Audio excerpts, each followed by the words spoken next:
Hi guys, welcome back to my channel. So yes, I'm in a bonnet. Yes, it is like 10:45 at night, but this video, ooh, did you see the little muscle right there? Is that a muscle? I don't know. Yes, it is late at night. Excuse my voice. I may sniffle a bit more often than usual. I am fighting a cold. I decided that it was a good idea to walk around with a thin jacket when it was clearly cold and raining outside, and now I am paying for it. So yeah. Anyway, also, isn't this cup so cute? It says cranky to the last drop, and then it has a picture of Donald on it. It's actually my brother's cup, but he never uses it. I love to use this for hot water, which is what I'm drinking. And then if I do tea, which my version is of tea is just like a wedge of lemon and then grated ginger and then hot water, and I let that steep, and that is my tea that I like to drink. But let's get to it. So, Seeking Sister Wife, Season 3, Episode 11. Y'all, there are, I believe, 12 episodes of the season, so we only have one more until it is done. Let me verify. Yes, 12 episodes. The last episode is called One Nation, so almost done. But you kind of saw, because some couples were definitely like doing their wrap-up interview, if I guess you would call it, during this episode. But yeah. Hold on. This bag. Let's play games.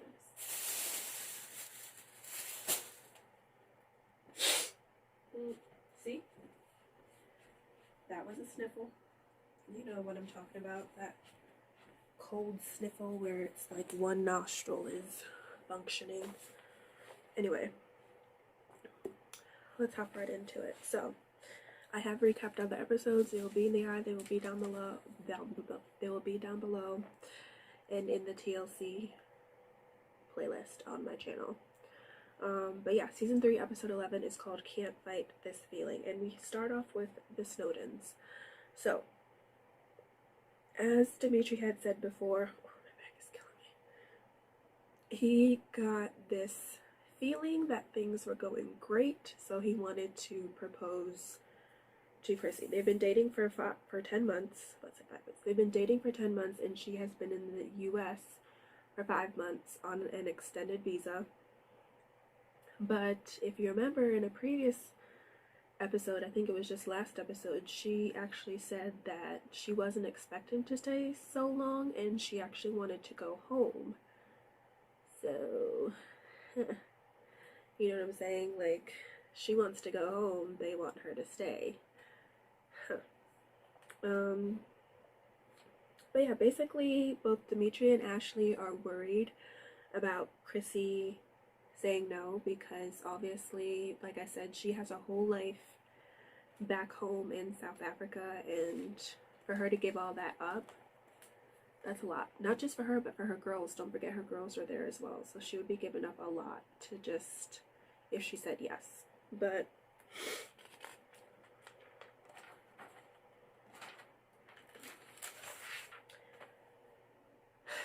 so Dimitri and Chrissy decide to go on a one-on-one date. As they pointed out, it's like their second official date, because they've been locked in the house with COVID, and I guess they couldn't really go anywhere. So it's just their second date, and this date is the date where Dimitri will ask Chrissy to marry him. So basically, he put her in the car and drove her around LA, and then eventually he blindfolded her, and the thing was to eventually drive back to the house. That was all decorated with help from Ashley and the kids. But, like I believe it was Ashley said, if Chrissy says no, where do you go from here? It's like if a normal person proposes to you and you say no. Like, is that a no, we need more time? No, I want to break up? Like, what does the no signify? Of course it's going to be awkward. Like, also I want to know down in the comments, have you ever known anyone to reject a proposal? And what happened afterwards? That should be interesting. But yeah. And if you remember, this is going to be a legal marriage. Like, she will officially be known as Mrs. Snowden. So Dimitri's like, I want this to stick. I want this to get it right. And I'm just like, because we know how it's kind of playing out IRL, so that's kind of awkward. But anyway, Ashley decorated the backyard. The backyard looked really nice, by the way. She had like string lights and stuff in the pool, the floaty lights in the pool and stuff, and the kids helped. And yeah. I'm gonna say this.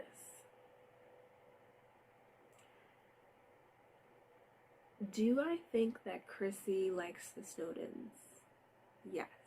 However, I remember the first time they went on a date, I believe, and Dimitri kissed Chrissy. She like pulled back, which I thought was interesting. And then when he asked her to marry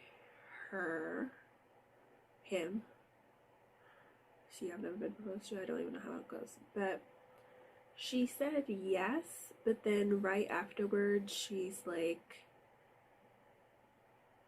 I don't know, it seemed like a yes, but like a hesitancy yes.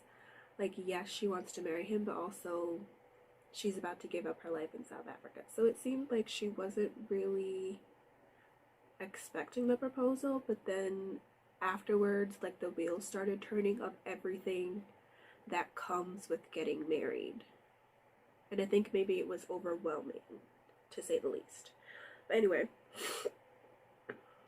so after she said yes, Dimitri put an anklet on her right ankle. And that's what an anklet is, AJ. And he said, like, after they got married, it would be moved to the left, and like eventually they will exchange rings. He said that's part of his culture, I believe. Yeah, like I said, she's thrilled about getting married, but like she's leaving her family behind. And then they showed a preview of next week, and it seems like, I don't know if this is how they chopped it up, but it seems like Chrissy did not tell her family that she was getting married. So if you remember, she didn't tell her family she was in this type of relationship before she came for the first visit. And then now she's waiting to tell him that she's getting married, and it seemed like the brother and Dimitri might have gotten into it because he didn't ask for her hand in marriage. And listen, what I find interesting, no, maybe not interesting, but we haven't heard like Chrissy's family side to the situation. We haven't heard the Dimitri and Ashley. We haven't heard, like, ever since they said that, one, they weren't going to grant, what was it, the restraining order or something she was requesting, it was denied. And then the latest is that we've heard that she wants a divorce, but that's all we have heard. I haven't heard anything in the last, like, what, 2 weeks or something? But yeah. Very interesting. On to, should I save them for last? Let me save them for last. On to the Clarks. So, the Clarks have been through it, y'all. They had a sister wife coming into this season that ended like halfway through, and then now they have been on this journey trying to find a sister wife, and obviously it hasn't been going great. You know, they use the term roller coaster to describe it, and I feel like that describes their journey and the Joneses' journey. Yeah. But they definitely feel like They said that after everything happened with Kayla, they weren't even sure if they wanted to continue seeking, which I find interesting because, like, a few weeks later they were on a date with Emily, and then like a few weeks after that they were talking to Krista.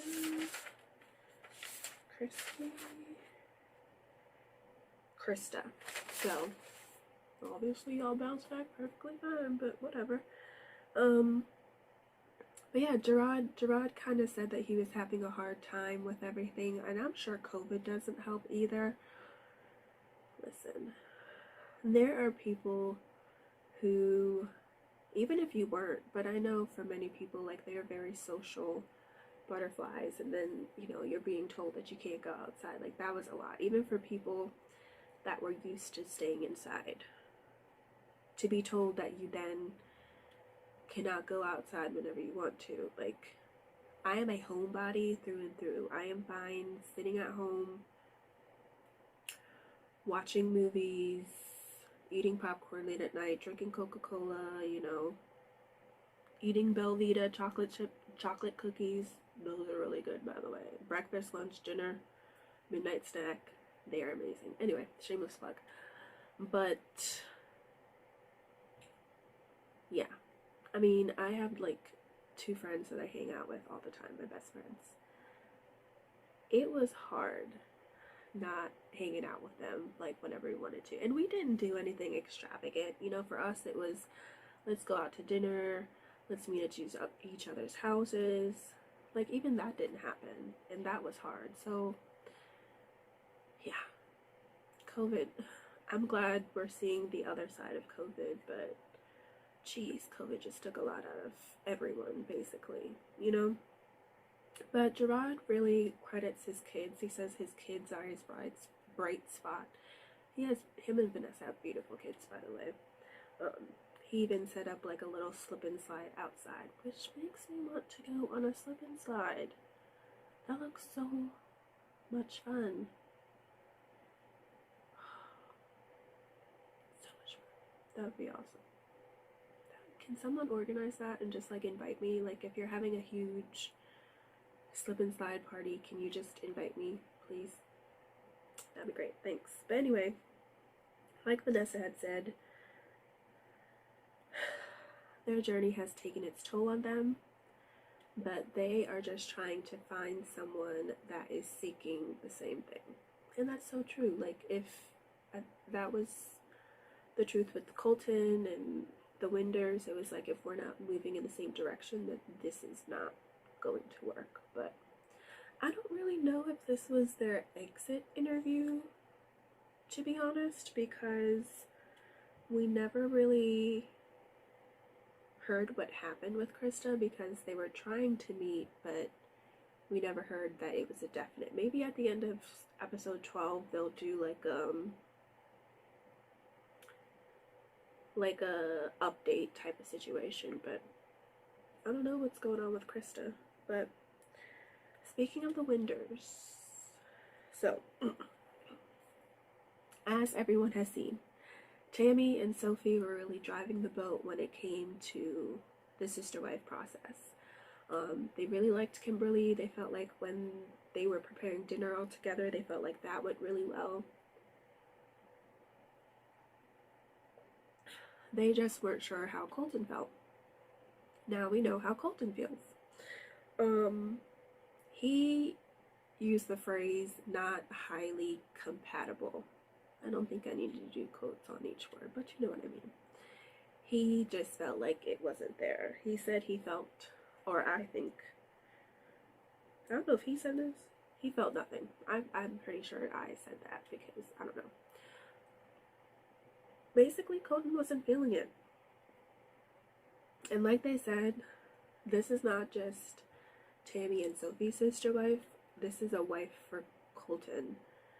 So if he's not feeling it, obviously it's not going to work. So they kind of decided to like give it more time. I guess, continue the talking process maybe. I mean, but I feel like this was bound to happen because they weren't interacting that much at all.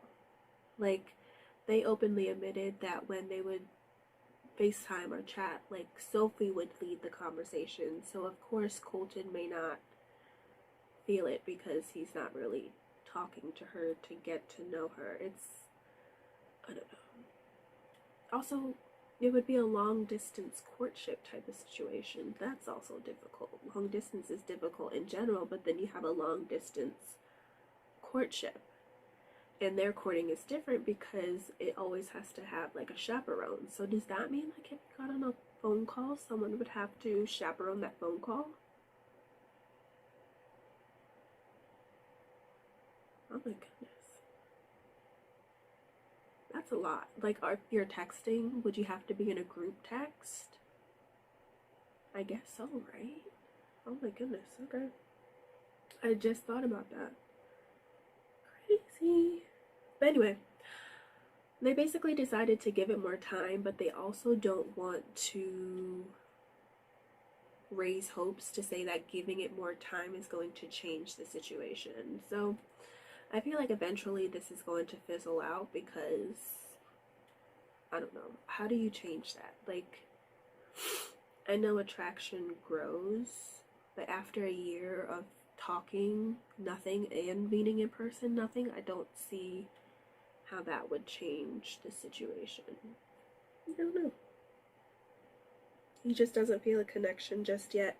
He also feels like they're not ready for a courtship, which he had kind of mentioned before Kimberly came out. He was like, we were kind of in a rut as a family with schedules and baby Ephraim just being born and everyone, you know, not everything not flowing, and then to add another sister wife, he was a little hesitant about that at the beginning. So I feel like they're on the same page, that they just need to pause and enjoy their family life right now. Also, side note, when they were at the park, Tammy's makeup looked really pretty. Like, it was effortless, and then she had a nice red lip. Really pretty.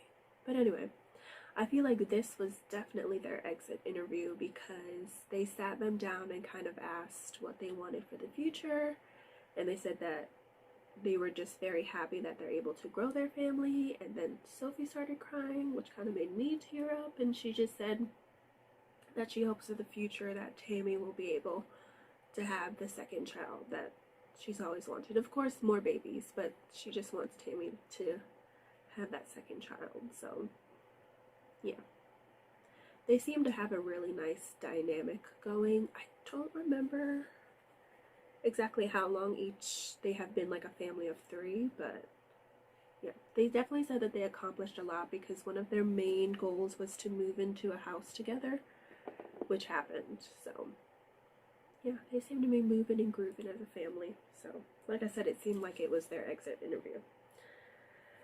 But next we have the Joneses. Okay, so as mentioned before, Alexandra had told Sadie Ann that she kind of wanted to get to know Tasha more. And so they did a group date. First of all, that charcuterie board looked real nice. I'm a big cheese fan, and that cheese looked really good. So, looked really nice. So,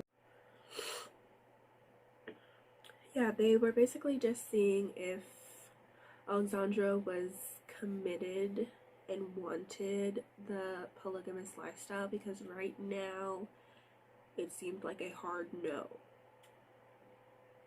So they wanted to see like where her head was at. So, excuse me, I don't know if this was editing, but it seemed like as soon as Alexandra sat down, she hit him with the questions. Okay, it was like, sit down, what's in it for you? Excuse me, like I said, I don't know if it was just editing that they cut out a lot of other stuff, but yeah, she came in hot. She basically asked Tasha what was in it for her, and Tasha just kind of said she loves the sisterhood, she loves the dynamic and whatnot. She said she was a little bit uneasy about it at first, but once she got into it, she loved it. And then they asked about kids. Also, Tasha said that the kids do call her mom, which I think they had mentioned that 2 of the 3 of Sidian's kids do live with them. So I'm wondering if the mom's in the life. But anyway, bio mom is in, biological mom is in their life. Anyway, so let me just, Alexandra did not work out. It's a no-go. But anyway, Alexandra said she's not gung-ho, I believe is the exact term that she used. She's not gung-ho about children.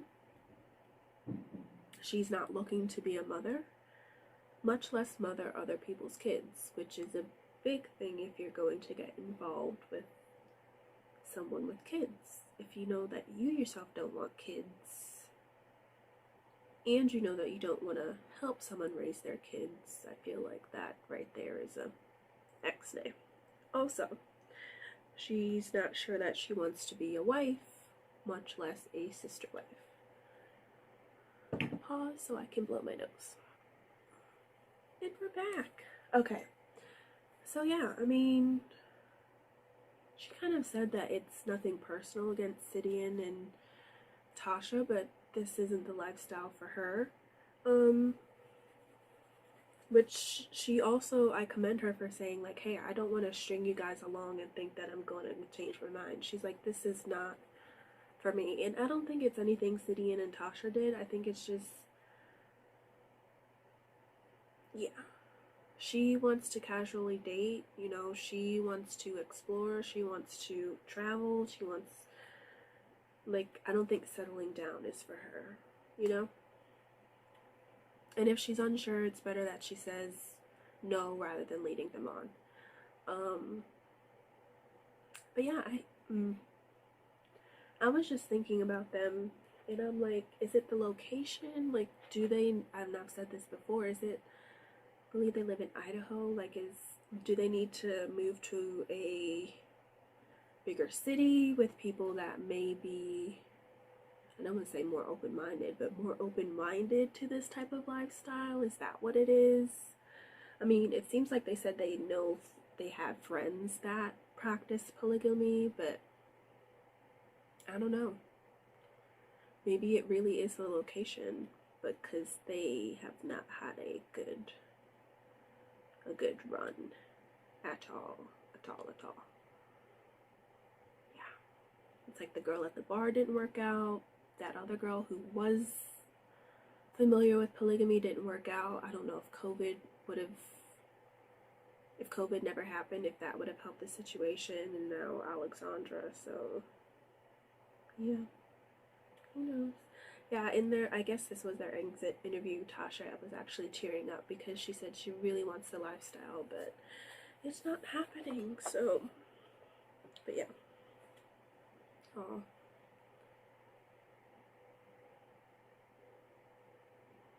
Also, I think they have like a YouTube channel. I'm not 100% sure. If I can find it, I'll leave it right here, but they said that, I believe in one of the YouTube videos, they said that they were actually getting like a lot of backlash. Like, I'm not sure why, but I didn't like click on any other videos. I just saw like the one about comments and stuff, but I don't know, they're getting backlash, I guess. I don't really know. Anyway, that was the Joneses. Last but not least, we have everyone's favorite, the Merrifields. My goodness gracious. So,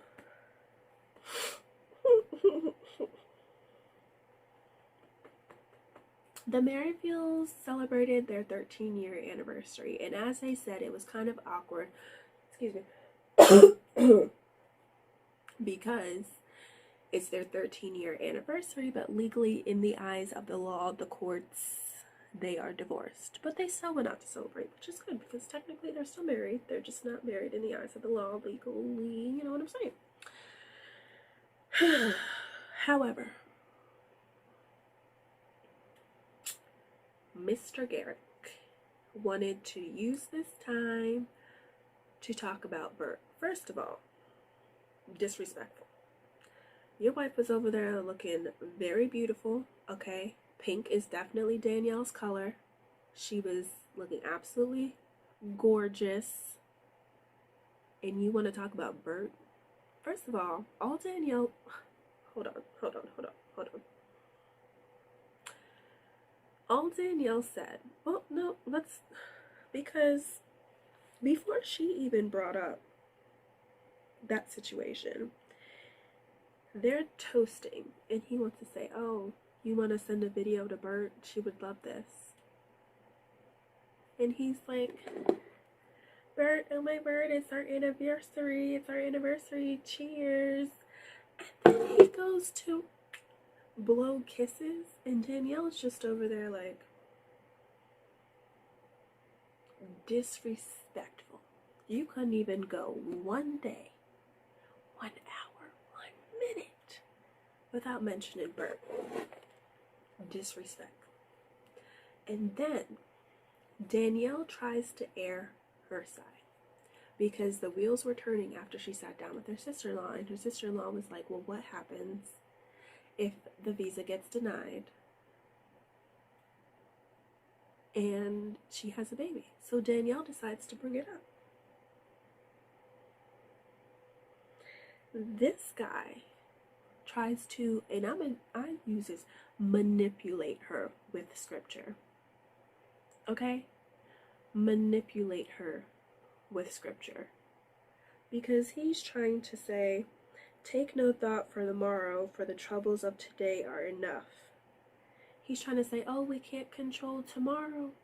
But you can control tomorrow, especially in this instance. You can wait for the visa to see if it has been approved. You can shut this whole thing down because your wife is uncomfortable. But no, you want to keep going. Okay. So then Danielle says, but there are also scripture about being wise and planning. And this man says no. He says no. And y'all should have seen her face. This is what I don't like. People using scripture to fit their narrative. That is exactly what he was doing. Your wife is trying to say, wait. Let's wait for the visa. Let's wait for the wedding. Let's not rush this. But no. You want to go make a baby with a woman that you don't know if she's coming to the U.S.? And he's talking about, well, if she has a baby, I'll have to go to Brazil. And what happens to your family in America? Are you going to be able to work from Brazil, Garrett? Because it seems like you're the breadwinner. How's that going to work?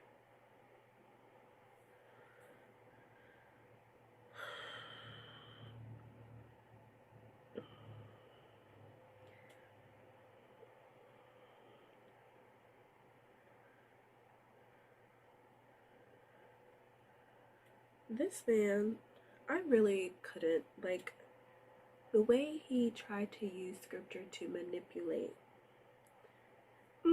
Proverbs 4, 6, and 7, Garrett. Do not forsake wisdom, and she will protect you. Love her, and she will watch over you. Wisdom is supreme, therefore get wisdom. Wow, that's really strange. That's really strange that the scripture would talk about being wise. I'm shocked, honestly. Shocked. I literally Googled scripture on planning, and it says 100 Bible verse about planning ahead in the Bible. Proverbs 21:5, the plans of the diligent lead surely to abundance, but everyone who is hasty comes only into poverty. Wow. Proverbs 16:9, Garrick. The heart of man plans his way, but the Lord establishes his steps. Interesting.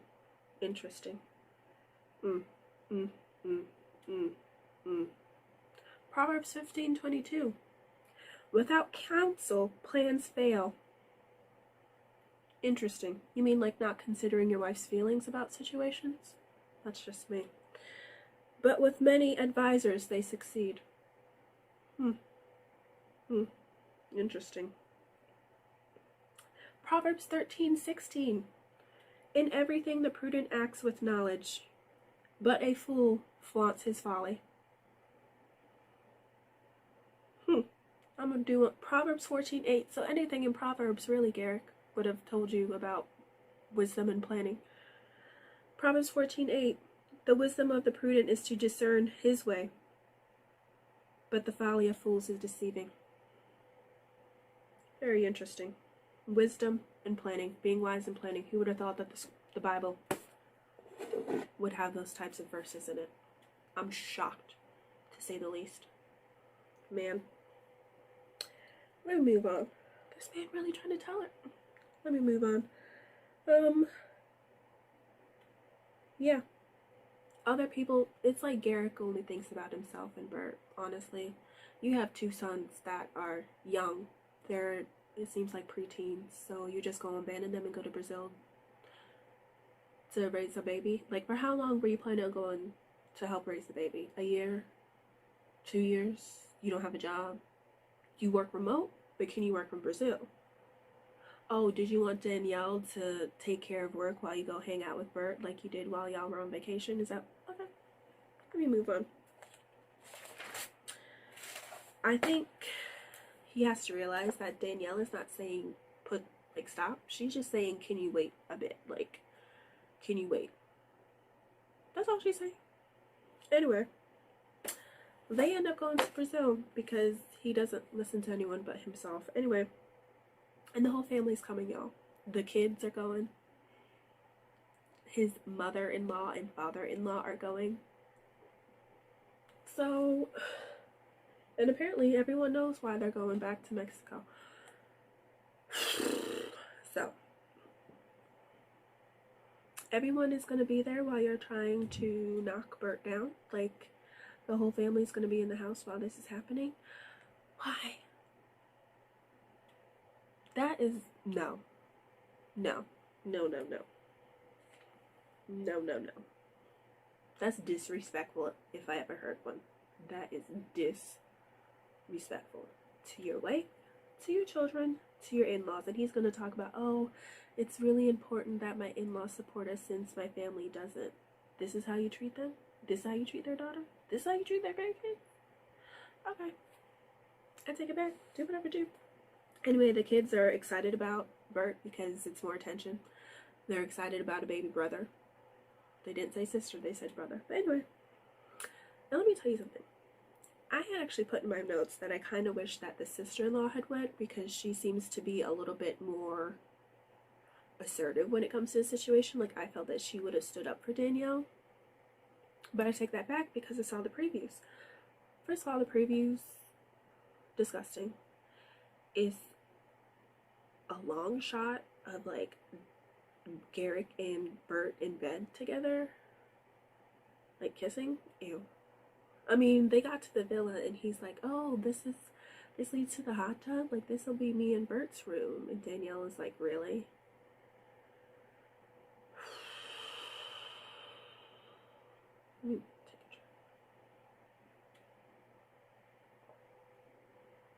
But the reason that I'm glad that her father's there is because it seems like her father might be knocking some sense into him about how Danielle feels, because Garrick is not listening to anyone.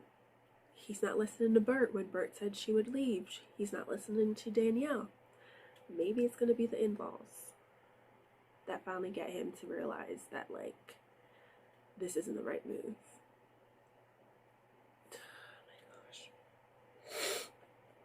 Anyway, that is the end of Seeking Sister Wife Season 3, Episode 11.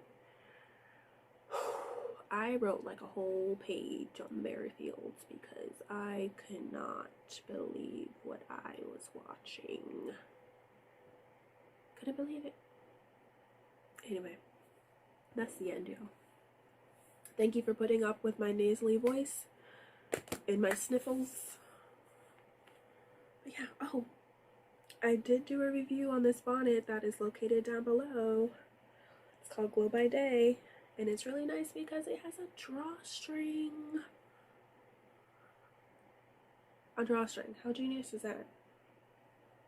Anyway, go watch that video too. But, yeah, it is my bedtime. Okay, thank you for watching. Bye.